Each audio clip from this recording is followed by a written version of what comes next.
আজকের এই শুভ সন্ধ্যায় উপস্থিত সকল সুধীজনকে কলকাতা অনুভব আমন্ত্রণ জানাচ্ছে। আমাদের আজকে এই সন্ধ্যায় বিভিন্ন অনুষ্ঠানের মাধ্যমে আপনাদেরকে নিয়ে আসবো নাচে, গানে এবং অভিনয়ের জগতে।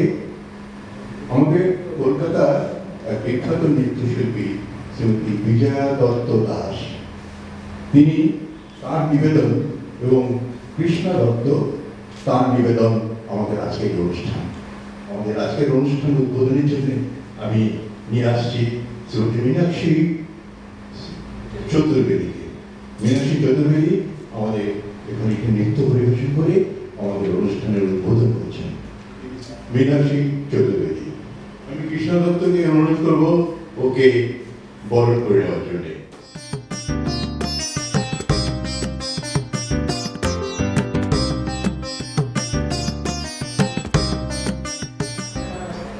It's almost after 35 years that today I'll be performing in a sense, because I left the dancing when I got married and I never danced it, but Vijaya had that passion that I make you dance one day on the stage, and she called me just a few days back and she said that you have to do it. I'm so thankful to Krishnadi as well as to Vijaya and to you all, and I hope that I come up to your expectations. Thank you.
Now, we are presenting one program, we are starting our program, which is organized in collaboration with the Ministry of Culture, Government of India, New Delhi. And we are observing the full authority and everything. আমরা সমস্ত বাধা নিষেধ মান্য করে আমাদের এখনকার আজকের দিনে যে সমস্ত বাধা আমাদের মধ্যে আছে সমস্ত মান্য করেই আমরা আজকের অনুষ্ঠান করছি, সোশ্যাল ডিস্টেন্স মেনটেন করে এবং সমস্ত রকম বাধা নিষেধ মেনটেন করে আমরা এখানে উপস্থিত হয়েছি কয়েকজন মাত্র। আজকে অনুষ্ঠানে আমি প্রদীপ জ্বালিয়ে আমাদের অতিথিদের আহ্বান করব উদ্বোধন করার জন্যে। আজকে আমরা গর্বিত যে আমাদের কাছে বিশিষ্ট কয়েকজন অতিথি এসছেন যারা এই কালচারাল ওয়ার্ল্ডে একজন বিখ্যাত ব্যক্তি। আমি ডাকবো শ্রী নৌশাদ মল্লিক মহাশয়কে, বিশিষ্ট সাংবাদিক এবং টেলিফিল্মের পরিচালক এবং এই কালচারাল ওয়ার্ল্ডে তিনি একজন ব্যক্তিত্ব বিশেষ। নমস্কার, আপনি আসেন। আমাদের আরেকজন অতিথি যিনি আছেন শ্রী অভিজিৎ সাঁতরা মহাশয়, যাকে আমরা মোটামুটি ফিল্ম দুনিয়াতে ভালো করে দেখতে পাই। তিনি একজন শিক্ষক, তার একটি স্কুল আছে যে স্কুলটি গত 10 বছর ধরে এই চিত্র জগতের সাথে যুক্ত এবং তাদের অভিনেতা অভিনেত্রীদের পরিচালনা করা, তাদের তৈরি করাই হচ্ছে তার মেইন কাজ। সেই অভিজিৎ সাঁতরা মহাশয়, আপনাকে ধন্যবাদ আপনাদের এখানে আসার জন্যে। আপনারা যদি দয়া করে আমাদের আজকে প্রদীপ জ্বালিয়ে অনুষ্ঠানটি উদ্বোধন করেন।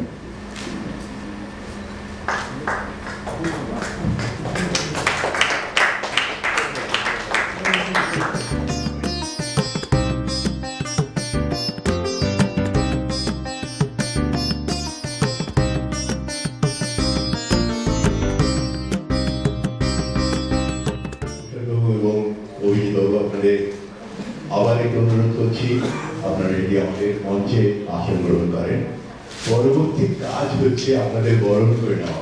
প্রথমে শ্রী নৌশাদ মল্লিককে আমরা বরণ করছি। শ্রীমতী কৃষ্ণা দত্ত তাকে বরণ করে দিচ্ছেন। নৌশাদ মল্লিক একজন বিশিষ্ট সাংবাদিক, লেখক, আবৃত্তি শিল্পী এবং কি নন উনি এই সাংস্কৃতিক জগতে উনি একজন বিশিষ্ট এবং ব্যক্তিত্ব বিশেষ লোক। এরপর শ্রী অভিজিৎ সাঁতরা মহাশয়, কৃষ্ণা দত্ত মহাশয়া তাকে বরণ করলেন কলকাতা অনুভবের পক্ষ থেকে। শ্রীযুক্ত নৌশাদ মল্লিক মহাশয়ের কাছ থেকে কিছু শুনবো, তার কাছ থেকে আমরা কিছু জানবো। উপস্থিত সুধীবৃন্দ, সুদীপ্তদা, কৃষ্ণা এবং আমাদের সকলকে অভিনন্দন জানাই। আজকে এখনো যে অতিমারি চলছে, এই যে পরিস্থিতি, এই পরিস্থিতি যে ভয়াবহ অবস্থা সারা বিশ্বে, তার সঙ্গে আমাদের পশ্চিমবঙ্গে তথা কলকাতায়, তার মধ্যেও যে কলকাতা অনুভব এমন একটা অনুষ্ঠান করতে পেরেছে, সেটাতে অনেকেই আমরা অবাক হয়ে যাচ্ছি। তো যাই হোক, তারা যে একটা এই অবস্থার মধ্য দিয়েও একটা সুন্দর একটা অনুষ্ঠান সুচারুভাবে সম্পাদনা করছে। আমি শুনলাম প্রথম দিকে বিজয়া, প্রখ্যাত নৃত্যশিল্পী, ওড়িশি নৃত্য, সে তার এখানে দিয়ে তার কাজকর্ম করে গেছে। কলকাতা অনুভবের দীর্ঘকাল ধরে তাদের সঙ্গে আমি জড়িয়ে আছি বিভিন্নভাবে। তো দেখেছি তারা সবসময় কিছু না কিছু একটা করার চেষ্টা করে। বিশেষ করে মূক ও বধির ছেলে মেয়েদের জন্য তারা দীর্ঘদিন ধরে কাজ করছে এবং মূকাভিনয় শিল্পকে এগিয়ে নিয়ে যাওয়ার জন্য তাদের একটা চিরন্তন এবং নিরন্তর একটা প্রয়াস রয়েছে। এবং সেখানেতে কৃষ্ণার একটা অগ্রণী ভূমিকা রয়েছে। যোগেশ দত্তের সুযোগ্য ছাত্রী, এবং সেখানে কৃষ্ণা শুধু তাই নয়, আমার তো মনে হয়, আমি যতদূর ওর সম্পর্কে জানি, তাতে একক মূকাভিনেত্রী হিসেবে সারা ভারতবর্ষের মধ্যে মনে হয় ওই প্রথম।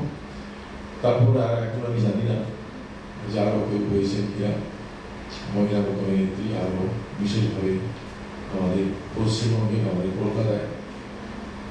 যাই হোক, মূকাভিনয়কে এগিয়ে নেওয়ার জন্য তার যেমন ভূমিকা রয়েছে, তেমনি অন্যদিকে সে খুব ভালো একদিকে নির্বাক শিল্পী, অপরদিকে বাচিক শিল্পী হিসেবেও খুব নাম করেছে।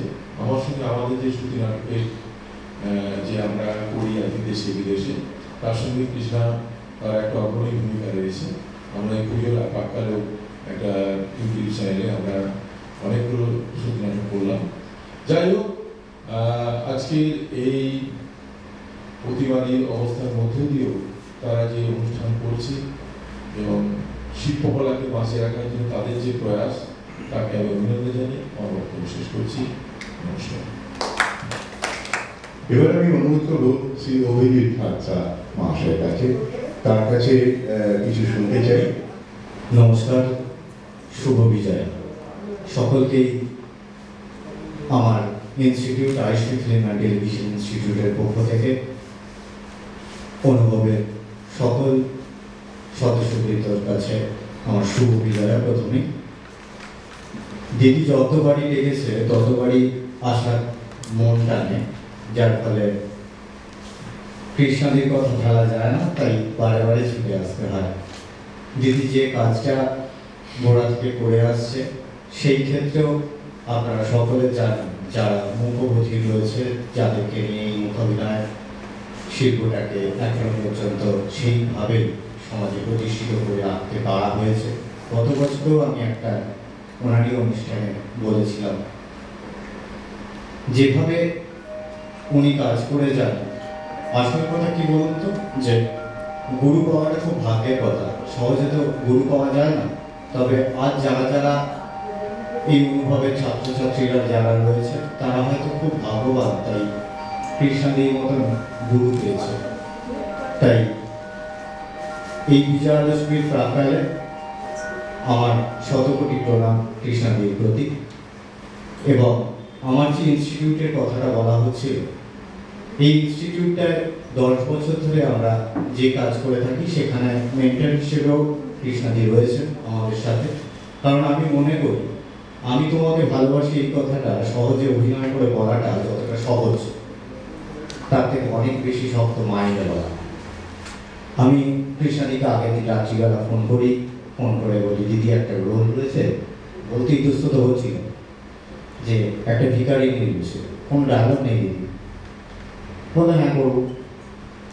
কিন্তু যখন এই নমিনেশনটা এলো, তখন সেই শিল্পীর হাত ধরেই আমরা এশিয়া প্যাসিফিক ফিল্ম ফেস্টিভ্যালের অ্যাওয়ার্ডটা প্রায় জেঠার মুখে দাঁড়িয়ে রয়েছি শুধুমাত্র কৃষ্ণাদির জন্য। অভিনয় শিখতে গেলে এর অনেক জায়গা রয়েছে, সেই জায়গাগুলোর মধ্যে থেকে একটা যেমন মাইন্ড, যেখানে আমার স্টুডেন্টসরা কৃষ্ণাদির ক্লাস পেয়েছে, তারা জানে যে হয়তো কিছু কিছু স্টুডেন্ট ক্লাস থেকে বেরিয়ে গিয়ে বলতেও শোনা গেছে যে কি করতে এলাম, এটা তো ভাবিনি যে এত শক্ত। মানে ক্লাস 1 থেকে 10 পর্যন্ত পড়তে গিয়ে অঙ্কর মতন একটা সাবজেক্ট আছে, এটা তারা হয়তো জেনে আসেনি, আবেগে আসে অনেকে। আমি চাই না কেউ আবেগে আসুক, শিল্পটাকে সেইভাবে ভালোবেসে আসুক। এবং আমার এখান থেকে যারা যারা ইতিমধ্যেই প্রতিষ্ঠিত হয়েছে, আমি জানি না এখানে কোনো সংবাদ মাধ্যম আছে কি, তাই চ্যানেলের নাম দিতে পারছি না। রানী রাসমণি আপনারা দেখছেন, সেখানে বেশ কিছু কলাকুশলী আমার স্টুডেন্ট হিসেবে রয়েছে। কিছুদিনের আগেই নেতাজি সিরিয়াল শেষ হয়েছে, সেখানে একটি বাচ্চা ছেলে নেতাজির ভূমিকায় অভিনয় করেছে, আমার স্টুডেন্ট অঙ্কিত মজুমদার।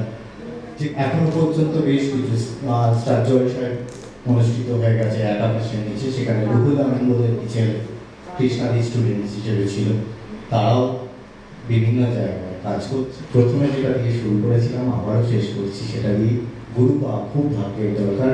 কৃষ্ণাদির মতন গুরু পাওয়া গেছে, যারা রয়েছে, যারা এখানে শিখছ, তারা আঁকড়ে ধরো এই গাছটাকে, অনেক কিছু পাওয়ার আছে। কারণ দিদিকে আমি জানি যে দিদির সংস্পর্শে আসা মানে ভালো হবে, তো খারাপ হবে না। ধন্যবাদ সকলকে, শুভ বিজয়া। আর বক্তব্য বাড়াচ্ছি না, আর আমার বক্তব্য শুনতে ভালো লাগবে না, আমি অনেক ছোট। রাখছি। আমরা এবারে আজকের অনুষ্ঠানের অন্য একটি পর্ব, যেটি সাংস্কৃতিক অনুষ্ঠান, আমরা সেখানে এগিয়ে যাচ্ছি। আজ ভগিনী নিবেদিতার জন্ম 154 বছর জন্মদিবস। এই উপলক্ষে তাঁকে আমরা প্রণাম জানাই। আমাদের ঋষি শ্রী অরবিন্দ তাকে বলেছিলেন শিক্ষাময়ী। ভগিনী নিবেদিতার উদ্দেশ্যে আমাদের আজকের একটি নিবেদন আছে, আমরা সেটি উপস্থাপন করব।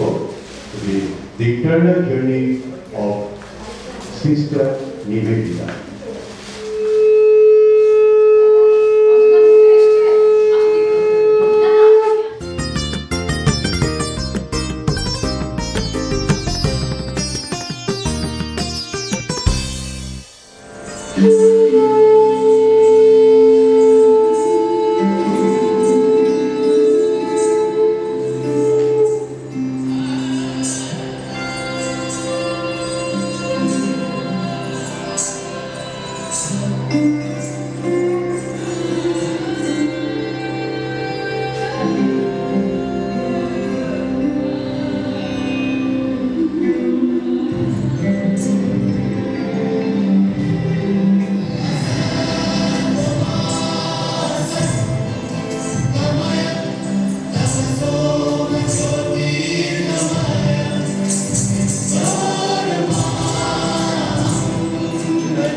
শ্রীরামকৃষ্ণ যে কুসুমসমূহ চয়ন করে পূজার ডালি করে শ্রী শ্রী জগন্মাতার শ্রীচরণে নিবেদন করেছিলেন, তার মধ্যে শ্রেষ্ঠ কুসুমটি হল স্বামী বিবেকানন্দ। আর সেই স্বামীজি ভারতাত্মার উদ্দেশ্যে নিবেদিত অনুপম অর্থটি হলেন ভগিনী নিবেদিতা। পূর্ব নাম মার্গারেট এলিজাবেথ নোবেল, জন্ম 1867 খ্রিস্টাব্দে 28 অক্টোবর উত্তর আয়ারল্যান্ডের ডানগ্যানন শহরে।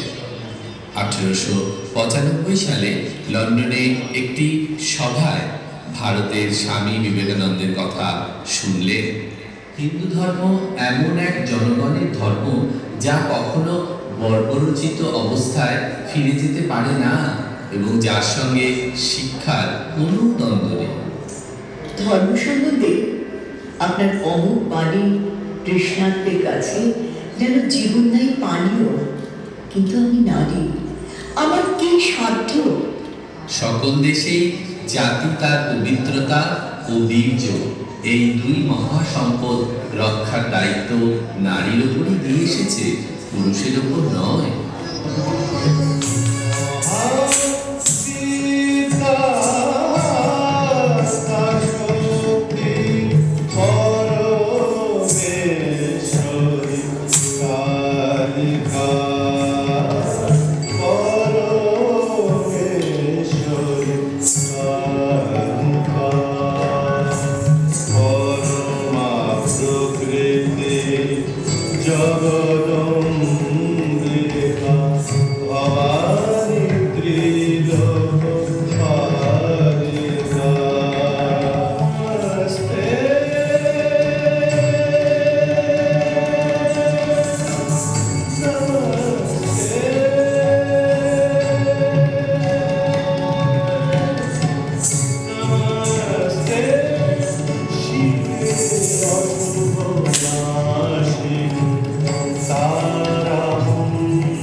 শুক্রবার 1902 সাল রাত্রি 9টা বাজিবার কিছুক্ষণ পরে বীর সন্ন্যাসী স্বামী বিবেকানন্দ মহাসমাধিযোগে বেলুড় মঠে আত্মলীলা সম্বরণ করলেন।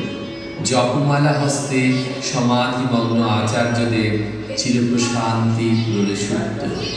নিবেদিতা আজ বীর, নিশ্চল, মৌন ও গম্ভীর। স্বামীজি যেন তার গুরুর সামনে বসে গাইছেন।